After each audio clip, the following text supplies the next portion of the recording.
अस्सलाम वालेकुम नाजरीन, मैं हूँ रामीन सैयद और आप देख रहे हैं प्रोग्राम ज़ेरे बहस। नाजरीन, तहरीक इंसाफ को जिस कदर बैरूनी मसाइल का इस वक्त सामना है, उतने ही मसाइल तहरीक इंसाफ के अपने अंदर भी मौजूद हैं। PTI के साबिक रहनुमा फवाद चौधरी साहब की धमाकेदार एंट्री हो चुकी है और वो PTI की मौजूदा क़यादत पर छोटे छोटे तनकीदी बम गिराते हुए इस वक्त नज़र आ रहे हैं। एक इंटरव्यू के दौरान फवाद चौधरी साहब ने शेर अफजल से मुतालिक गुफ्तगू की और उसमें उन्होंने कहा कि ये सारे ड्राइवर लेवल के लोग हैं जो जीत कर आ गए हैं, और सवाल ये उठाया कि इनकी सियासी खिदमात आखिर क्या हैं।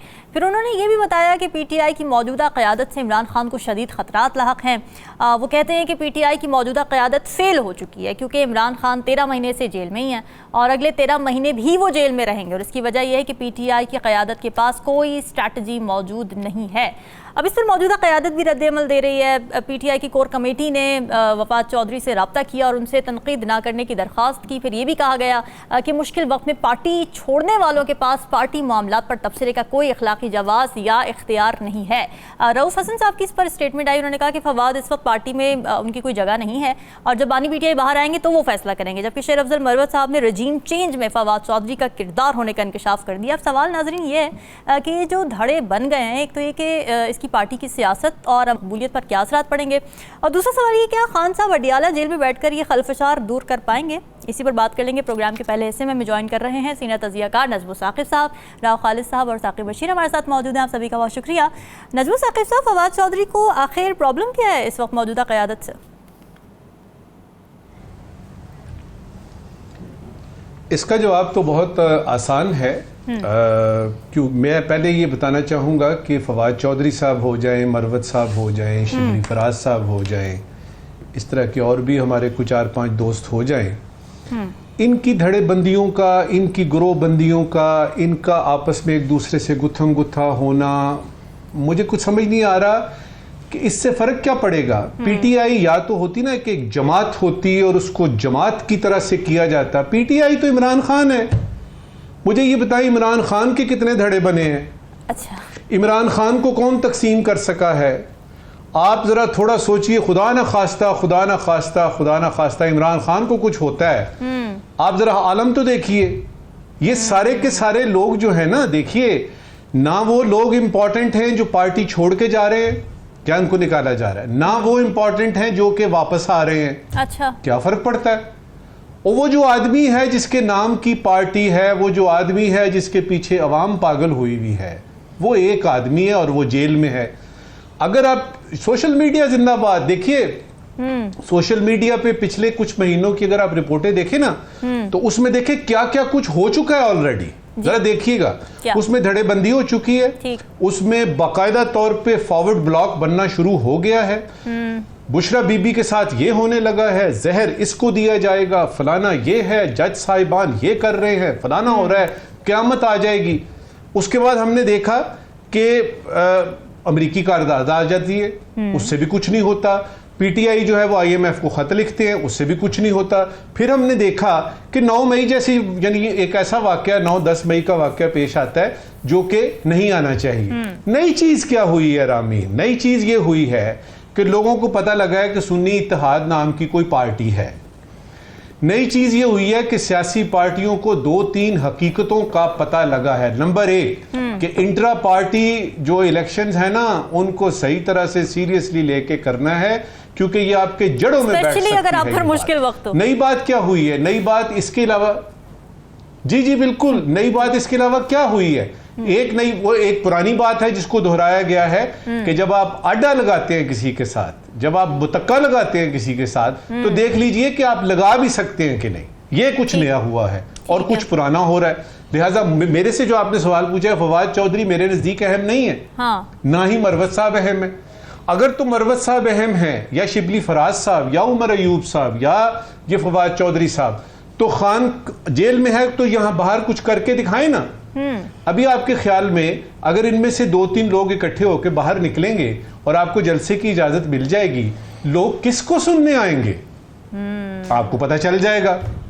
देखिए, एहतजाज नहीं चला, IMF को खत नहीं चला, अमेरिकी करारदाद या UN की किसी वर्किंग यानी कमेटी की बात जो है, हत्ता के UN के जो सेक्रेटरी जनरल हैं उनका, वो जो अंतोनियो गुतेरेस नाम है जिनका, उनकी बात भी नहीं यानी चली, भूख हड़ताल तक बात आ गई है। तो दूसरी तरफ ये जो धड़ेबंदियां वगैरह, इसकी क्या रेलेवेंस है? अब जब भूख हड़ताल तक बात आ गई है तो इसका मतलब ये है कि अब ये आखिरी हरबा आजमाया जाने लगा है। देखिए खान साहब, मशवरा आप नहीं सुनते, कॉम्प्रोमाइज आप करते नहीं हैं, ग्राउंड रियलिटीज को आप समझ नहीं रहे, अपनी जिद पे आप कायम हैं। अब यह है कि आपके इस रवैये की वजह से पता तो चल रहा है कि एक दलेर आदमी है और वो डटा हुआ है फलाना, लेकिन यह है कि वक्त गुजर रहा है, अवाम पिस रही है, अवाम को आपकी ज़रूरत है। कुछ ऐसा रास्ता निकालें कि इस हुकूमत के साथ या तो मिल जाएं, या कुछ ऐसा निकालें, ये जो एपीसी हो रही है कोई रास्ता निकालें अवाम के लिए। आपने हमेशा अवाम की बात की, अब यह है कि आपकी अवाम पिसी हुई है, आप जेल में हैं, और ये जो बाहर लोग हैं इनको तो ये तो आपको ढूंढ रहे हैं। मैंने जिस तरह कहा था पहले कि ये तो आपके कोलंबस हैं, इन्होंने तो आपका नाम इस्तेमाल करके, और यही वो लोग हैं। इमरान खान जरा सा इधर से उधर होता है, देखिए ये किधर जाते हैं। लिहाजा मेरे ख्याल में वक्त आ गया है कि खान साहब कोई दरमियानी रास्ता चुनिए, और ये बात जो है ये सबके सोचने की है। वो तमाम मुक्तदरा जो है, हुकूमत जो है, इमरान खान साहब जो हैं, क्योंकि ये जो जिस तरफ चल रहा है आपका यानी मुआशी सूरत हाल, ये कोई इतनी अच्छी सूरत हाल नहीं है। दरमियानी रास्ता आपको देखना पड़ेगा। ठीक है राव खालिद साहब, क्या वाकई ये इररेलेवेंट है कि बाहर मौजूद क़यादत क्या कर रही है, कौन आ रहा है, कौन जा रहा है, कौन किससे लड़ रहा है? क्योंकि ताकत का सरचश्मा तो अडियाला जेल में इस वक्त। और दूसरा है कि फवाद चौधरी साहब का ये कहना कि मौजूदा क़यादत ने कुछ नहीं किया तहरीक इंसाफ के लिए, पार्टी के लिए या खान साहब के लिए, आप अग्री करते हैं इस बात से?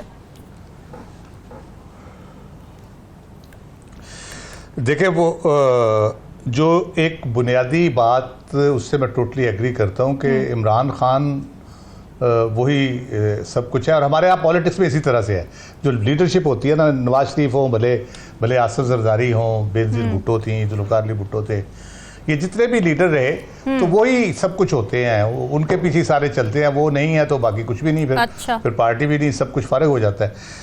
तो वो हमारे यहाँ पॉलिटिक्स होती इसी तरह से है कि लीडर की वजह से सारा कुछ चल रहा होता है। और यहाँ पे तो एक बहुत स्ट्रॉन्ग लीडरशिप अब इस्टेब्लिश हो गई है, उसकी सपोर्ट इस्टेब्लिश हो गई है। आप देख रहे हैं उसमें 2 साल से खलफशार पैदा करने की कोशिश की जा रही है, तोड़ने की कोशिश की जा रही है, हर हरबा इस्तेमाल कर लिया गया। 8 फरवरी हुआ, सारे खलफशारी फिर शर्मिंदा हुए उसमें। 2 तो बिल्कुल सियासत से भी तौबा कर गए हैं कि हमने सियासत ही नहीं करनी। तो ये मामला चलते रहते हैं, चलते रहेंगे।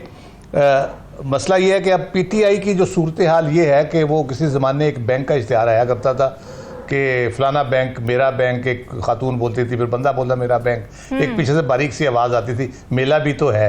वो बच्ची छोटी बोलती थी। अब पीटीआई के बारे में ये सब हो रहा है, बच्ची कौन है कि जो कहता है मैं पीटीआई हूँ, वो कहता है मैं पीटीआई हूँ, वो कहता है मेरी पीटीआई है, ये मेरी पीटीआई है, तुम कौन हो, तुम बाहर से आ गए, तुम चले गए। ठीक है, ये तो वक्त बताएगा किसकी कमजोर आवाज है। फैसला खान साहब ने करना है, उन्होंने मेला भी तो है को देना है या मेरा भी तो है को देना है, किसको उन्होंने उसमें देना है। अब एक कह रहा है जी मैं खान साहब को रिहाई दिलवा दूंगा, चौधरी साहब का दावा है कि मैं होऊंगा तो दिलवा दूंगा। दूसरे कहते हैं मैं दिलवा दूंगा। ठीक है, इधर हुकूमत कहती है कि हम सोच रहे हैं 5 साल बाहर ना ही आए, तो फिर कौन ये करेगी? फवाद चौधरी साहब की जहां तक बात है, मैंने पहले भी कहा था, मेरा ख्याल है कि वो जिस तरह से जिद कर रहे हैं अब कि पार्टी के हवाले से ये मैंने करना है, ये इस तरह होना है, ये हम कर देंगे, ये फारग है सारा, उससे मुझे थोड़ा सा डाउट शुरू हो गया। पहले मुझे लगता था कि वो ज़ाहिर है डेस्परेट थे, गए मजबूरी में चले गए, उनके साथ ज़्यादती भी हुई, डेस्परेट थे।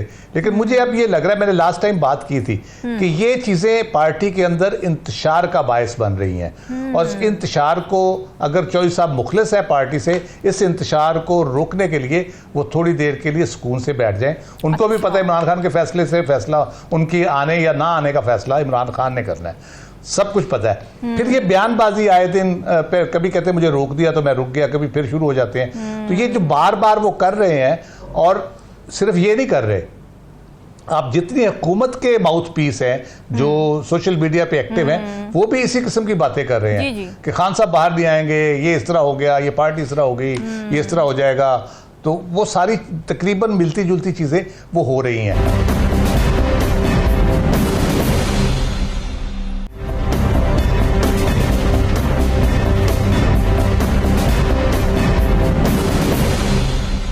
आ रही है। वैसे राव खालिद साहब, आपका तजज़िया क्या कहता है? ये एक असली क़यादत और नकली क़यादत की एक बहस शुरू हो गई है ना, तो आपको क्या लगता है कि ये जो जितने धड़े बन गए, एक तो ये कि I have lost the count of it के कितने धड़े हैं एक्चुअली में, तो ये भी अगर आप बता सकें, और ये कि इनमें से आपको क्या लगता है कि who is the most sincere with PTI और खान साहब? पिछले दो पैर वो कहते बहुत ही गलत इको गल नजम साकिब साहब ने बता दिया कि इमरान खान है वही मरकज़ो महवर है, वही उसने जब बोलना है, उसने जब कहना है, उसने जब बाहर आना है, तो सारा कुछ उसके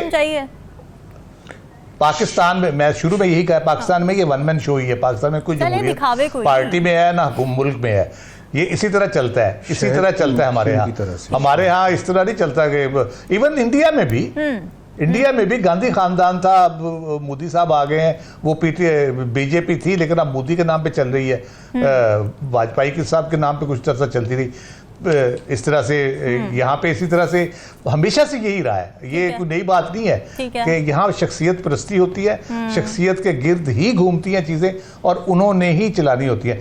वही जो है इमरान खान ही सब कुछ है, उसके गिर्द ही सब कुछ घूमेगा। और यहाँ पर एक मसला आ जाता है कि पीटीआई ये दावा करती है ना कि हम सबसे डिफरेंट हैं, हम एक जमहूरी पार्टी हैं, हमारा जो पावर है वो ट्रिकल डाउन होती है, लेकिन दूसरी तरफ वो मौरूसी सियासत को ज़ाहिर क्रिटिसाइज कर रहे होते हैं, लेकिन एक तरह से एसेंस तो एक ही नजर आ रहा है फिर दोनों पार्टियों में। जी वो बिल्कुल ठीक है, लेकिन वो डिफरेंट किस तरह से है? डिफरेंट थी पीपल्स पार्टी जब वो आई थी, उसी तरह से ये डिफरेंट है, क्योंकि अवाम में जो कबूलियत हुई है इनकी और जिस तरह से मकबूलियत हुई है वो डिफरेंट करती है दूसरी पार्टी से। इस वक्त जो सूरत हाल है उसमें उस हवाले से डिफरेंट है। जिस तरह इन्होंने इलेक्शन लड़ा, पाकिस्तान में आज तक किसी ने ऐसा इलेक्शन नहीं लड़ा, जिस किस्म की पाबंदियों में लड़ा कभी आज तक ऐसा नहीं हुआ। इस तरह की सूरत हाल में सर्वाइव करना, इवन मार्शल लॉ के दौर में सर्वाइव करना यानी शायद आसान था। अब जिस तरह की सूरत हाल है उसमें सर्वाइव करना जो है, हुकूमत जिस किस्म के हथकंडे इस्तेमाल कर रही है हर लिहाज से, तो उसमें सर्वाइव करना और इलेक्शन जीतना ये इतना बड़ा कारनामा है, उस हवाले से तो वो डिफरेंट है। कोई और पार्टी ये काम नहीं कर सकती, शायद आगे चल के कभी हो जाए। मैंने तो नहीं देखा कि इस किस्म की सूरत हाल हो किसी पार्टी के खिलाफ और वो कायम भी रह जाए, बजाय इसके कि उसका इलेक्शन जीत जाए, वो कायम भी रह जाए, तो उस हवाले से तो डिफरेंट है ये।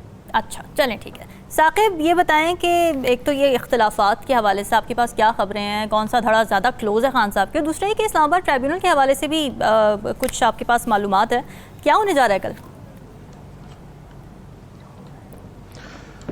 जी ये इख्तलाफात पे भी बात करते हैं, लेकिन कल का दिन बड़ा अहम है इस्लामाबाद में। इस्लामाबाद के ट्रिब्यूनल हैं जस्टिस तारिक महमूद जहांगीरी, वो बड़ी अहम समाअत करने जा रहे हैं। पहले 30 मई को उन्होंने आखिरी समाअत की थी जिसमें जो तीनों MNAs हैं मुस्लिम लीग नून के, अंजुम अकील खान, राजा खुर्रम नवाज और तारिक फजल चौधरी, उनको ये कहा गया था कि आपके पास आखिरी मौका है कि आप फॉर्म 45 लेकर आएँ। ये 30 मई की बात है, जिसके बाद इनकी जानिब से ट्रिब्यूनल तब्दीली की कोशिश की गई। इलेक्शन कमीशन ने इनकी दरख्वास्त जो है वो मंजूर की और उसके बाद उस मामले को इस्लामाबाद हाई कोर्ट में चैलेंज किया गया और इस्लामाबाद हाई कोर्ट ने इलेक्शन कमीशन का वो फैसला मुअत्तल किया और जस्टिस तारिक महमूद जहांगीरी का जो ट्रिब्यूनल था वो बहाल हो गया। अब खबर ये है कि तीनों MNAs को एक तो कल अदालत ने इन पर्सन बुलाया हुआ है और तीनों से फॉर्म 45 मांगे हुए हैं। मेरी इतला के मुताबिक अभी तक फॉर्म 45 जमा जो है वो नहीं करवाए गए और अगर वो जमा नहीं होते तो इससे कबल इलेक्शन ट्रिब्यूनल जो है वो एक ऑब्जर्वेशन दे चुके हैं कि अगर इस मामले को लटकाने की कोशिश की गई तो हम जो उनकी मेंबरशिप है वो मुअत्तली का ऑर्डर भी कर सकते हैं। तो ये एक गैर मामूली सूरत हाल है। इसके अलावा कल सिक्योरिटी के बड़े उसमें सख्त जो है वो इंतजाम किए गए हैं। तो इलेक्शन ट्रिब्यूनल इस्लामाबाद का दोबारा से एक्टिव होने जा रहा है कल, और ये कल की समाअत में गैर मामूली ऑर्डर्स भी आ सकते हैं। दूसरी बात जो है ये जो PTI के जो अंदरूनी इख्तलाफात की बात हो रही है, इसमें अगर देखा जाए तो जो सवालात असल में उठते हैं, जहाँ फवाद चौधरी साहब जो सवाल उठा रहे हैं वो वही सवाल उठा रहे हैं कि जो मौजूदा क़यादत है जो लीडिंग पोजीशन में है, इनकी गिरफ्तारी नहीं हुई, इन्होंने वो सख्तियां नहीं झेली। मतलब फॉर एग्जांपल जो उमर अयूब साहब हैं इनकी गिरफ्तारी नहीं हुई, शिबली फराज इनकी गिरफ्तारी नहीं हुई, रऊफ हसन इनकी गिरफ्तारी नहीं हुई, बैरिस्टर गौहर वगैरह वकला तो उनकी वैसे भी गिरफ्तारी नहीं हुई। जिनकी गिरफ्तारी हुई है उसमें असद कैसर हैं, शहरयार अफरीदी हैं, फवाद चौधरी खुद 5-6 माह जो है वो जेल में रहे हैं, शानदाना गुलजार हैं, अली अमीन गंडापुर हैं, परवेज इलाही साहब, अली मोहम्मद खान है। तो ये लीडरशिप अलग है। अब जो बात हम कर रहे हैं कि क्या धड़ेबंदी है और इसके असरात क्या होंगे, तो मेरा ये ख्याल है कि इसके असरात को ज़्यादा नहीं है, क्योंकि आज से 2 हफ्ते पहले जब असम्बली का इजलास चल रहा था तो शहरयार अफरीदी साहब ने जो है वो तकरीर शुरू की और उन्होंने कहा कि शायद मेरी आज ये आखिरी तकरीर होगी। उसके बाद उनके जो करीबी ज़राए बताना उन्होंने शुरू किया कि वो रिज़ाइन करने लगे हैं क्योंकि बड़े सख्त उनके इख्तलाफात हो गए हैं पार्टी लीडरशिप से और इस तरह की बात। फिर उमर अयूब साहब ने रिज़ाइन कर दिया, सारी क़यादत को इमरान खान साहब ने जेल में बुलाया, मुलाकात नहीं हुई। अगले दिन फिर उनकी मुलाकात हुई, जब बाहर निकले तो वही शानदाना गुलजार और जो शहरयार अफरीदी है वो कह रहे थे कि नहीं, उमर अयूब का इस्तीफ़ा एक्सेप्ट नहीं होना चाहिए, हमारे अंदर कोई इख्तलाफात नहीं है। मतलब एक मुलाकात हुई तो सारे इख्तलाफात ख़त्म हो गए। और शेर अफजल मरवत साहब यूके में हैं, वो भी कह रहे हैं कि मुझे खान साहब ने बुलाया हुआ है। तो अल्टीमेटली मेरा ये ख्याल है कि इसमें जितने भी इख्तलाफात होते हैं, जितनी भी चीज़ें होती हैं, वो एक मुलाकात करते हैं चीज़ें ख़त्म हो जाती हैं, क्योंकि वो हरफ़े आखिर है। हमने देखा कि PTI 3.5 साल इक़्तिदार में रही, उस्मान बुज़दार किसी एक को भी पसंद नहीं था। मतलब हर कोई बोलता था कि उस्मान बुज़दार एक तो उनके अंदर जो है वो एबिलिटी नहीं है, वो काम नहीं कर सकते, एक्टिव नहीं है, वो जो पोर्ट्रे नहीं किया जा सकता, किसी जगह पेश नहीं किया जा सकता उनको। इसके बावजूद क्योंकि खान साहब का फैसला था तो बड़े बड़े आए, वापस हो गए, उस्मान बुज़दार कायम रहे, उस्मान बुज़दार ही रहे। तो इसका मतलब ये हुआ कि इमरान खान साहब ही पार्टी हैं, इमरान खान साहब ही हरफ़े आखिर हैं। बिल्कुल यही प्रॉब्लम है। और साकिब, ये जो ज़ाहिर है 2 धड़े बन गए हैं, उनमें से एक धड़ा ये कह रहा है कि जी हमने जेल जाकर मुश्किलात काटी हैं, इसलिए हम ज़्यादा डिज़र्व करते हैं इज़्ज़त और पार्टी में आना। दूसरा धड़ा ये कहता है कि भाई हमने तो बाहर रह के मुश्किलात काटी हैं, इलेक्शन के दिनों में जो सख्तियाँ थी वो झेली हैं, उसके बावजूद हमने अच्छी परफॉर्मेंस देकर आपको वोट लेकर दिखाए हैं। तो ये दोनों ही अपने अपने तौर पर सख्तियों के आर्ग्यूमेंट्स कर रही हैं। बिल्कुल, दोनों के सख्तियों के आर्गूमेंट्स जायज़ भी हैं और उनकी जिस तरह उनकी गिरफ्तारियां हुई, एक नहीं 20 मुकदमात में, एक दर्जन मुकदमात में, एक नहीं जगह कई जेलों में वो गए हैं। वो उनकी बातें सारी ठीक हैं, लेकिन मसला वही है कि जो अभी मौजूदा सेटअप या जो बैरिस्टर गोहर जो जिसके चेयरमैन हैं इसके अंडर काम कर रहे हैं, वो अपनी मुश्किलात वो बताते हैं कि उनके एतराज़ात हैं, लेकिन अल्टीमेटली इमरान खान फैसला करते हैं। बाकी रही बात जो फवाद चौधरी साहब है या दीगर जो क़यादत है जो 9 मई के बाद PTI से डिस्टेंस किया, उनका फैसला उन्होंने ही करना है। और एक बात बड़ी क्लियर है कि जिस दिन इमरान खान साहब बाहर आए, उन्होंने जो फैसला कर दिया, फ़र्ज़ करें वो आज से 2 माह बाद बाहर आते हैं, बाहर आकर एक मीटिंग करते हैं, उसमें फैसला करते हैं कि फलां बंदे को आपने वापस ले लिया, तो PTI के लोग, PTI के उनके जो फॉलोअर्स हैं वो फ़ौरन एक्सेप्ट कर लेंगे उनको। ये कोई 2 राय नहीं है। और जिसको उन्होंने डिस्टेंस करना हुआ, आप देखें शेर अफजल मरवत साहब, वो आए बड़े महदूद वक्त में, उन्होंने बहुत जो है वो पॉपुलैरिटी गेन की PTI में, लेकिन इमरान खान साहब ने जब एक लम्हे कहा कि इनको जो है वो तमाम जो इनकी पार्टी पोजीशंस हैं उनसे अलग किया जाए, वो जैसे ही अलग हुए तो नीचे आ गए। अब वो यूके में है, वो कह रहे हैं कि मैं वापस आऊंगा, दोबारा मुलाकात करूंगा। तो ये है सिचुएशन। PTI इमरान खान और इमरान खान PTI है, अल्टीमेटली वो उसको कवर कर लेते हैं। बाकी मेरा ख्याल ये है कि आखिरी बात मैं करूंगा कि ये जो इख्तलाफात होते हैं पार्टी के अंदर, उसको फिर इमरान खान साहब भी कहते हैं कि ठीक है ये आपस में लगे रहें, तो आखिरी फैसला तो मैंने ही करना है कि आदमी फैसला करना है इस पे किस तरफ जो है हमने लेकर जाना है इसको। चलें ठीक है, देखते हैं कि अप्रोच कितनी कारगर साबित होती है पार्टी के हक में और अवामूलियत के मामले में। एक ब्रेक लेते हैं, ब्रेक से वापस आएंगे तो बात करेंगे बिजली के बिलों के मसाइल बढ़ते जा रहे हैं आवाम के लिए। सियासी मसाइल अपनी जगह है, मगर इलेक्ट्रिसिटी के बिल्स ने जो चीखें निकलवाई हैं उस पर ज़रा करेंगे बात इस ब्रेक के बाद।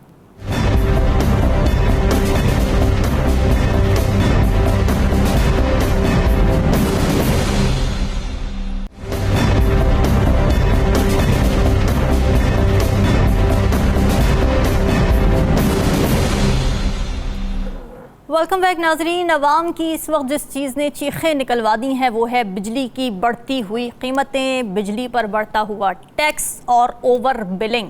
पहली बात तो ये है कि गरीब और मुतवसत तनख्वाहदार तबके के लिए ये बिल अफोर्ड करना ही मुमकिन नहीं रहा, मगर वो लोग जो जैसे तैसे बड़ी मुश्किल से अपनी तनख्वाह से जोड़ तोड़ करके उधार पकड़ के ये सब पैसे बिजली के बिल में अदा कर भी दें, तो जुल्म ये है कि उसको बिजली नहीं मिलती, क्योंकि लोड शेडिंग का एक जिन है जिसने लोगों की रातों की नींदें और दिन का चैन सब गारत कर दिया है।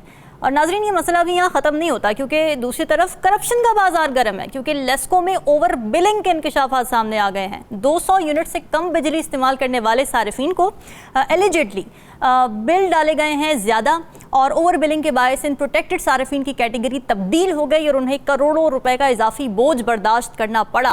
FIA, एंटी करप्शन और इसके अलावा जो मुख्तलिफ ज़ाहिर एजेंसीज़ हैं, उनकी जानिब से ओवर बिलिंग के मामले पर इंक्वायरी तो शुरू कर दी गई है, मगर सवाल ये कि क्या इन सारिफिन से लूटे गए पैसे उन्हें वापस लौटाए जाएंगे?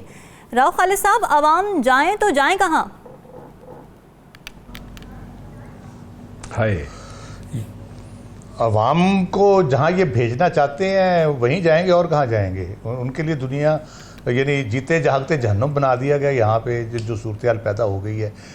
और दूसरा ये जो कार्रवाई वाली बात है ना, आज भी मैं देख रहा था हमारे वज़ीर दाखिला काफ़ी एक्टिव है इस मामले में, उन्होंने मीटिंग भी की है जो ओवर बिलिंग वगैरह हुई है। उस पर एक बात पे मुझे थोड़ा सा कुछ समझ नहीं आ रही। जो ओवर बिलिंग होती है, बिल तो हुकूमत के ख़जाने में जाना है जी, सरकारी खजाने में जाना है ना, तो अफसरान को किस बात की आप सजा दे रहे हैं? अफसरान ने ओवर बिलिंग कर दी, या तो उसकी जेब पे जा रहा है ना, तो इसका मतलब है एज ए पॉलिसी ये किया जा रहा है। तो उसको कौन पकड़ेगा? कौन ये पॉलिसी बनाता है ओवर बिलिंग हो? और किस तरह से लाइनमैन को क्या फायदा है? उसकी जेब पे पैसे नहीं जाने। SDO को क्या फायदा, या XCN को या लेस्को या एस्को को, जो भी है उनको उनके खाते में जो जाने हैं, गवर्नमेंट के खाते में पैसे जाने हैं, अच्छा, ऑर्गेनाइजेशन को पैसे जाने हैं, किसी इंडिविजुअल को नहीं जाने। तो ये ओवर बिलिंग का फिनोमेना जो है, ये तो मुझे थोड़ा सा हुकूमत भी कोई ड्रामा कर रही है कि हमने इस तरह कर देना, तो हमने उस तरह कर देना। ये ओवर बिलिंग नेचुरली गवर्नमेंट या तो कह रहा है इतनी ओवर बिलिंग होगी, हमारे पास आ गए, हम वापस दे रहे हैं कंज्यूमर्स को, ये एडजस्ट करके दे रहे हैं वापस उनको। फिर तो बात समझ आती है ना। अगर आप 20-30 अरब महीने के ले जाते हैं ओवर बिलिंग में और वापस टका नहीं करते, तो आप जितनी मर्जी बढ़ के लगाते रहे, बातें करते रहे, उससे क्या फ़र्क पड़ेगा? अच्छा, दूसरी बात ये जो मुझे इतनी फराख दिली से बिल भेजती है अब इलेक्ट्रिक, जैसे कोई यहाँ पे सारे सोने के ताजर बैठे हैं या कोई डॉलरों में कमाने वाले सारे बैठे हैं कि कोई मसला ही कोई नहीं, किसी का कोई ख्याल ही नहीं करते ना।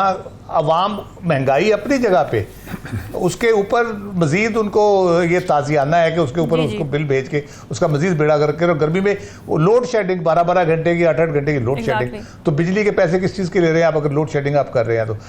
जो सबसे इंपॉर्टेंट बात जो मुझे आज तक समझ नहीं आई, मैंने बहुत से माहिरीन से भी पूछने की कोशिश की है, जो प्राइस डिटर्मिनेशन होती है ना, कीमत जो तय की जाती है, नेपरा जो तय करता है, वो हमारे यहाँ सारे उसमें फैक्टर्स डाले जाते हैं, एक्सपेंडिचर डाला जाता है, कितने पैसों की परचेज कर रहे हैं, गर्ची कर्जे की एडजस्टमेंट उसमें होती है, तो वो कर करा के हमारी कोई 35-36 रुपए अभी इन्होंने एस्टिमेट किया हुआ है। इतने ही पैसे उसके ऊपर टैक्स के ले रहे हैं, 36 रुपए। ना गर्दिशी कर्जा खत्म हो रहा है, लॉसेस बढ़ते जा रहे हैं, तो ये पैसे कहाँ जा रहे हैं? ये मुझे बिल्कुल समझ नहीं आ रही कि अगर आप 35 रुपए में वो सारी चीज़ें शामिल है, जिसमें लैंड लॉसेस भी हैं, जिसमें चोरी भी है, जिसमें गर्दिशी कर्जे के लिए भी आपने एडिशनल पैसे डाले हुए हैं टैरिफ के, और बिजली की कीमत भी उसमें डाली हुई है, हर किस्म की बिजली की कीमत जो एनर्जी मिक्स हमारा बनता है, जी। तो उसके ऊपर 35 रुपए के साथ 35 रुपए आप मुझसे टैक्स ले रहे हैं। 10,000 अगर बिजली का कास्ट है, 10,000 आप मुझसे टैक्स ले रहे हैं, तो वो कहाँ जा रहे हैं पैसे? अगर आपका गर्दिशी कर्जा भी कम नहीं हो रहा, अगर आपके लॉसेस भी कम नहीं हो रहे, तो ये कोई हिसाब किताब कोई पूछने वाला नहीं शायद, या कोई बताने वाला भी नहीं है, ना किसी को समझ आ रही है कि पैसे जा कहाँ रहे हैं। ये एक बहुत ही इंपॉर्टेंट उसमें जो मुझे फैक्टर रहा। दूसरी ये है कि दुनिया भर में जितने भी यूटिलिटीज इस्तेमाल होती है, जैसे उसकी खपत बढ़ती है उसके ऊपर आपको कंपनसेट किया जाता है कि ये ज़्यादा खर्च यूज़ कर रहे हैं, उसका टैरिफ कम होता है। यहाँ उल्टा है, आप ज़्यादा खर्च कर रहे हैं तो आपका बिल और ज़्यादा हो जाएगा। अभी और एक कर दिया है कि अगर आपने इतने यूनिट यूज़ किए हैं तो इतने पैसे एक्स्ट्रा आपने 1,000 रुपये वैसे देना है, या 800 देना है, या 700 देना है। हर यूनिट के स्लैब पे वो एक अलग से काम कर दिया इन्होंने, और टैक्सेस इतने हैं अल्लाह की पनाह के वो है। फिर सजा दी जा रही है। अगर मैं रेगुलरली बिल पे कर रहा हूँ, मेरे इलाके में अगर 10 मेगावाट बिजली कंज्यूम हो रही है, उसमें 2 मेगावाट जो चोरी हो रही है, उसको टैरिफ रैशनलाइजेशन के नाम के ऊपर तमाम बिल पे करने वालों में स्प्लिट कर दिया जाता है। अच्छा, चोरी आपसे पकड़ी नहीं जाती, आप मुझे सजा दे रहे हैं इस बात की। आप चोर को पकड़े जाके आप मुझे क्यों सजा देते हैं कि मैं अगर रेगुलरली बिल पे कर रहा हूँ, आपका एक पैसा मैं नहीं रख रहा, तो आप मुझे सजा दिए जा रहे हैं। बिल्कुल हमारी उल्टी गंगा बह रही है यहाँ हर तरीके से, और कोई पूछने वाला नहीं है, कोई बताने वाला नहीं है, और मुल्क की इकॉनमी की तबाही फेर के रख दी है इन्होंने। ठीक है, नजमुल साकिब साहब, आपको क्या लगता है ये जो लोड शेडिंग का मसला है या बिजली की कीमतें बढ़ती जा रही हैं, इसके पीछे आपको रूट्स में क्या मुहर्रिकात नज़र आते हैं? गवर्नेंस का मसला है रामीन, और ये हमें सबको पता है कि ये पैसे कहाँ जा रहे हैं, किस में बट रहे हैं, किन किन जगहों पे। देखिए ना, मुझे अगर मेरे घर में लोड शेडिंग हो रही है तो फिर प्राइम मिनिस्टर हाउस के तमाम कुमकुमे भी तो जल रहे हैं ना। फिर उसके बाद ये कि जो चोरी हो रही है आपकी बिजली की, और उसको मैंने सारे एरी अवाम में बांट दिया है कि ये लॉस आप बर्दाश्त करें, तो सीधा से गवर्नेंस का मसला है, दयानतदारी नहीं है बाबा। अच्छा, ये जब राव साहब बात कर रहे थे ना, तो मुझे एक अवाम में वो भी तो शामिल है ना, उनके मसाइल को कोई देख नहीं रहा। वो कौन लोग हैं? वो लोग हैं जिनकी घरों में कभी लोड शेडिंग नहीं हुई, उनको बिजली के और गैस के तो बिल आते ही नहीं है, उनको उनके पासपोर्टों पे 15-20 वैलिड वीज़े हर वक्त लगे होते हैं, और उन्हें सरकारी खर्चे पे हवाई टिकट भी मिलते हैं। उनके मसाइल का कोई जिक्र नहीं कर रहा। उनके मसाइल क्या हैं? उनके मसाइल देखें कितने गंभीर हैं। ये वो लोग हैं जो हम पे हुकूमत कर रहे हैं जी। पहला मसला उनका बड़ा ये है कि बेगम के साथ और बच्चों के साथ बहस चल रही है पिछले 1 महीने से कि इस दफा न्यू ईयर जो है वो यूरोप में मनाना है कि नॉर्थ अमेरिका में मना। कितना बड़ा मसला है, अंदाजा तो लगाइए मसले का। मैं तो ना बिजली के बिल को पकड़ के रो रहा हूँ, गैस का बिल ज्यादा आ गया। आपको मैं यानी अजीबोगरीब वाकया सुनाऊं जल्दी से फटाफट कि सिर्फ ये लोड शेडिंग नहीं है। हाँ। मुझे एक खत आया है और उसमें उन्होंने कहा कि मैं उसके यानी तमाम तफसील उसकी बताना नहीं चाहता, लेकिन उसमें सीन देखिए, एक आदमी है, उसकी बेटी का रिश्ता हो रहा है, लोग उसकी बेटी के पास आए हुए हाँ करने के लिए, अचानक पंखा जो चल रहा है वो बंद हो जाता है। पंखा बंद होता है तो वो समझते हैं लोड शेडिंग हुई है। इतनी देर में बेल होती है, वो जो होती है ना, जो मैनुअल बेल होती है, वो बजती है, ये आदमी बाहर जाता है, उसका मीटर ही काट दिया इन्होंने। अच्छा, उसका मीटर कटता है, वो वापस आता है, वो रिश्ता ही नहीं हो सक रहा। अच्छा, अब वो अंदर से जाके बिजली के बिल आता है, यार मैंने तो सारे बिल दिए हैं। मुझे ये बताइए कि ये मसला कोई मसला है? मसले तो ये हैं कि मेरे बेटे की जो है ना 2 साल हो गए गाड़ी का, उसने मॉडल नहीं बदला। आप किन बातों की बात कर रहे हैं? ये राव साहब किन मसाइल की बात कर रहे हैं? हमारे मसले तो ये हैं ही नहीं। हमारे मसले तो ये हैं कि जी हमने तो इस दफा छुट्टियां कहां मनानी है, और इस दफा जो पर्ल्स और वो जो डायमंड का सेट है वो चूंकि हमसाए के इस तरह का है तो हमने भी वैसे ही लेना है। इस वक्त की आखिरी बात जी देखिए, ये जो हवाई टिकट पे टैक्स बढ़ गया है ना, बिजली का तो आपने हाल देख ही लिया है। वजारत दाखिला ने पासपोर्ट ही बंद कर दिए हैं। वजारत खारजा ने कागज़ों की तस्दीक का ऐसा गंभीर सिलसिला शुरू किया है कि सत्यानाश हो गया लाइनों में खड़े हुए लोगों का। और इसके बाद बिजली और गैस के बिल और ये जो आप सारी बात कर रही है, और उसके ऊपर लोड शेडिंग और फिर महंगाई। मुझे ये बताइएगा, आपने जो सवाल किया ना कि अवाम जाएं तो जाएं कहाँ, यकीन कीजिए अगर अवाम कहीं जा सकते सारे के सारे मिनहसुल कौम चले जाते। बदकिस्मती है जा नहीं सकते, क्योंकि ज़ाहिर है उसके लिए भी पैसे चाहिए। नाज़रीन, डिस्कशन का सिलसिला वक्त पर ब्रेक का। Stay with us.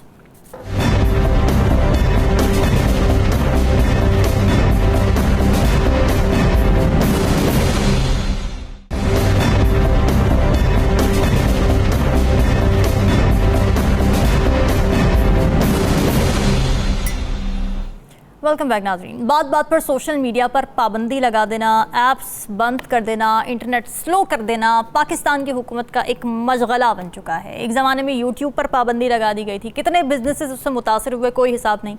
इलेक्शन के दौरान या किसी भी प्रोटेस्ट के पेश नज़र इंटरनेट या तो स्लो कर दिया जाता है या फिर बंद कर दिया जाता है। ऑनलाइन कमाने वालों या फ्रीलांसर्स को इससे कितना नुकसान हुआ कोई हिसाब नहीं, कोई मदावा नहीं। चाइना की तरफ पर रिसेंटली एक फायरवॉल सिस्टम पाकिस्तान में लगाया गया है। फिर मुहर्रम के हवाले से भी खबरें आई कि महकमा दाखिला पंजाब ने ऐप्स पर पाबंदी लगाने की सिफारिश की थी इस महीने के दौरान, जो कि शुक्र है हुकूमत ने तो नहीं मानी। मगर सवाल यही है कि ऐसे दौर में कि जब दुनिया एक ग्लोबल विलेज बन चुकी है, IT की दौड़ है, लोग ऑनलाइन बिजनेसेस पर कन्वर्ट कर चुके हैं, लाखों डॉलर्स मुल्क में इस इकोनॉमी के जरिए आते हैं। रिसर्च ये बताती है कि पाकिस्तान में होने वाले इंटरनेट आउटेजेस की वजह से एक दिन में 1.3 बिलियन रुपए का लॉस रिकॉर्ड होता है। तो नजमू साकिब साहब, क्या अब हम मजीद ये पाबंदियां अफोर्ड कर सकते हैं? मुख्तसर जवाब तो ये है कि इसमें थोड़ा सा तवाज़ुन बरकरार रखने की बड़ी सख्त ज़रूरत है। लेकिन आपके नाजरीन को मैं ये भी बताता चलूँ कि पाकिस्तान अकेला मुल्क नहीं है जहाँ पे कि किसी ऐप पे पाबंदी लगाई जाती है या सोशल मीडिया को, कोई इंस्टाग्राम, कोई फेसबुक, कभी व्हाट्सएप, कभी ये वो इस तरह की चीज़ें होती हैं हसास दिनों में ख़ास तौर पे। फटाफट आपको बताऊंगा कि अप्रैल, ये अभी यानी कुछ महीने पहले 2024, सिर्फ 4 दिन में अमेरिकी कांग्रेस ने, सेनेट ने और सदर मोहतरम ने दस्तखत कर दिए उस पे। और ये चीनी कंपनी है बाइट डांस। जी जी। इसको कहा गया कि 9 महीने आपके पास इस पे ये करें वरना बंद, आपका टिकटॉक खत्म। अच्छा, और ये देखिए कितने हाईएस्ट पॉसिबल लेवल के ऊपर ये बात हो रही है और वो बिल पास हो गया। अब इसका ये मतलब नहीं है कि अमेरिका में गलत चीज हो रही है तो पाकिस्तान में भी हो। वहां पे मकासद देखे जाते हैं क्या है। वहां पे मकसद क्या है कि इस बाइट डांस को तो यहां से निकालो, और चीन का जो यानी मुआशी सिलसिला जिसको वो ट्रेड वॉर चल रही है उसके जिम्मन में को फॉरेन पैकेज है, उसको इन्होंने दाएं बाएं करना है। बड़ा विजन है वहां पे तो ये मकसद है। यहाँ पे क्या मकसद होता है जी? इनके पास क्या रीजन होते हैं? आवाज दबानी है। अगर कोई आज़ादी इजहार राय है तो उस पर को कदगन लगानी है। गवर्नेंस के मसाइल हैं इनकी लॉ एंड ऑर्डर की सूरत हाल से निमटना है तो सबसे पहले तो इसको बंद किया जाए। फिर यह है कि दहशतगर्दी के वाकयात की, और ये यहाँ पे जो है ना ये इसकी बात बनती है क्योंकि उस वक्त जो है ना ये आपका सोशल मीडिया, आपका ये जो आपके सेल फोन वगैरह हैं, इन्हीं के जरिए सारी कार्रवाइयाँ होती हैं। तो ये इस किस्म के मसाइल जो हैं उनको फौरी तौर पर हल करने के लिए ये तरीका ठीक नहीं है। मैं इस वक्त की आखिरी बात करूंगा। देखिए, आपके सर में अगर दर्द होता है ना रामीन, तो आप अपना गला काट के सर अलहदा नहीं कर देते कि चूंकि अब दर्द तो खत्म हो गया लेकिन आपने सर काट दिया है। तो जब सर में दर्द होता है तो पैनाडोल ढूंढते हैं, कोई एस्प्रिन ढूंढते हैं। अब हमारे यहाँ इस हुकूमत को जो खास तौर पे इस वक्त हुकूमत है, अल्हम्दुलिल्लाह रब्बिल आलमीन, उनको तो अपनी एग्जिस्टेंस सर्वाइवल के मसाइल पड़े हुए हैं। उनमें ये इतनी सोफिस्टिकेशन और इतने हसास मामलात की इस तरह की चीजें, सवाल पैदा नहीं होता कि उनका दिमाग में वो आए और वो इस तरफ सोचे कि आपको जिन जिन जगहों पे मसाइल हैं, सोशल मीडिया के जिन जिन जगहों पे मसाइल हैं, उन जगहों पे दलील दे के वहां पे पाबंदी लगाएं। पूरे के पूरे सोशल मीडिया को ही आपने ब्लॉक कर दिया तो उससे तो बहुत सारे नुकसान होंगे। लेकिन पाकिस्तान में अवाम का नुकसान हो रहा है, इसकी फिक्र किसको है? बिल्कुल ठीक बात है। राव खालिद साहब, डेमोक्रेसीज में इस वक्त एक बड़ा चैलेंज यकीनन ये बना हुआ है कि जैसे फेक न्यूज़ है, मिस इन्फॉर्मेशन है, डिस इन्फॉर्मेशन है, ज़ाहिर है वो भी एक मसला है, उससे कैसे कॉम्बैट किया जाए। और दूसरा ये कि ज़ाहिर है सेंसरशिप भी नहीं कर सकते क्योंकि एक फ्री स्पीच का नैरेटिव भी है, वो भी एक आइडियोलॉजी है जो कि एग्जिस्ट करती है। तो ज़ाहिर ये एक चैलेंज बना हुआ है। मगर जिस तरह से हमारी हुकूमत इन चीज़ों को हैंडल करती है, ये ठीक लगती है आपको अप्रोच? मैं नजमुल साकिब साहब की बात सुना तो मेरे जहन में एक हमारे पंजाबी में मिसाल देते हैं। हाँ। कि जो अप्रोच वो उसको डिपिक्ट करती है कि हमारी अप्रोच क्या है हुकूमत की, कि गवांडी दी कंध डिग जाए भावें अपना बच्चा थले आ जाए। ठीक है, हम पड़ोसी की दीवार गिराने पे लगे रहते हैं, बेशक अपना बच्चा नीचे आके मर जाए लेकिन हमने वो दीवार जरूर गिरानी है। तो इस किस्म की अप्रोच है कि हम अपना नुकसान ये नहीं देखते कि आप 1, 2, 4, 5 जो भी चीज़ें उनको रोकने के लिए, किसी बयानिए को रोकने के लिए, किसी प्रोपेगेंडे को रोकने के लिए आप जो स्टेप ले रहे हैं, क्या उससे फ़ायदा ज़्यादा हो रहा है या नुकसान ज़्यादा हो रहा है। तो ये देखने की ज़रूरत है। दूसरी बात यह कि आप दुनिया के साथ कनेक्टिविटी जो है, ग्लोबल विलेज की आपने बात की, वो कनेक्टिविटी जो है उससे आप बाहर कैसे जा सकते हैं? क्या आप उसका हिस्सा नहीं है दुनिया का? आपको मरीख पे रह रहे हैं, आप इसी दुनिया का हिस्सा हैं, यहीं पे आप रह रहे हैं। दूसरी बात यह है कि अगर ये समझते हैं कि सोशल मीडिया पे पाबंदियां लगा के, चीज़ें रोक के तो आप उससे कोई बेहतरी हो जाएगी, मेरा ख्याल है बिल्कुल नहीं होगी। अगर हुकूमत चाहती है कि उसके बारे में कोई अच्छी राय कायम हो, अच्छी चीज़ें हों, तो वो तो कारकर्दगी की बुनियाद पर होगी। वो आप कारकर्दगी अपनी बेहतर करेंगे। सोशल मीडिया कहाँ तक झूठ से आपको गिरा सकता है या आपको बदनाम कर सकता है? जब बातें ठीक कर रहे होंगे, आप अमल ठीक कर रहे होंगे, लोगों को नज़र आ रहा होगा, एक बंदा जो आप बिजली बिलों की बात की है, महंगाई की बात की है, वो पिस रहा है, उसको लगेगा नहीं यार मेरी सूरत बेहतर हो रही है, तो कौन हुकूमत के खिलाफ प्रोपेगेंडे को या किसी चीज़ को सुनेगा बुनियादी तौर पे? दूसरी बात होती है रेपुटेशन की। अगर आपकी रेपुटेशन ठीक नहीं है, सोशल मीडिया बंद कर लें, आप जो मर्जी बंद कर लें, उससे ना मुल्क के अंदर को फ़र्क पड़ेगा ना मुल्क से बाहर को फ़र्क पड़ेगा। अगर आप इखलाकी गिरावट की बात करते हैं कि कोई इखलाकी गिरावट पता नहीं पैदा हो रही है, इस किस्म की भी कहते हैं जी ज़ुबान व बयान ख़राब हो रहा है, ये हो रहा है, तो ये तो सदियों का किस्सा है, आज की बात थोड़ी है। इखलाकी गिरावट का मुआशरे शिकार रहे, मुस्लिहीन जो आते रहे इतने ज़्यादा दुनिया में पैगाम लेके, जो तो वो इसलिए आते रहे, उन मुआशरों को ठीक करने के लिए आते रहे। तो ये मुझे कुछ समझ नहीं आती इसका मकसद क्या है, क्या हासिल करना चाहते हैं? ये पाबंदी लगा के नुकसान जितना हमें हो रहा है, आपने फिगर्स भी बताए, उसकी वजह से डेस्परेशन बढ़ रही है।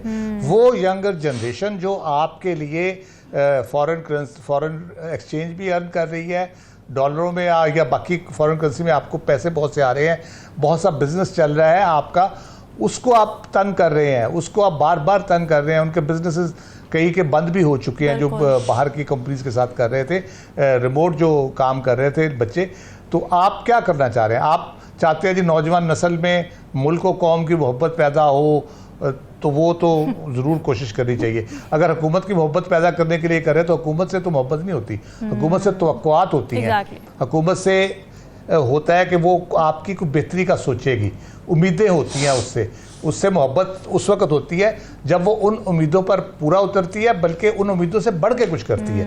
तो इस तरह तो मोहब्बत पैदा नहीं होगी। आप जो मर्जी कर ले, आप ये नफरत के बीज बो रहे हैं, और ये इसी तरह से फिर उसका नतीजा भी वैसे ही निकलेगा।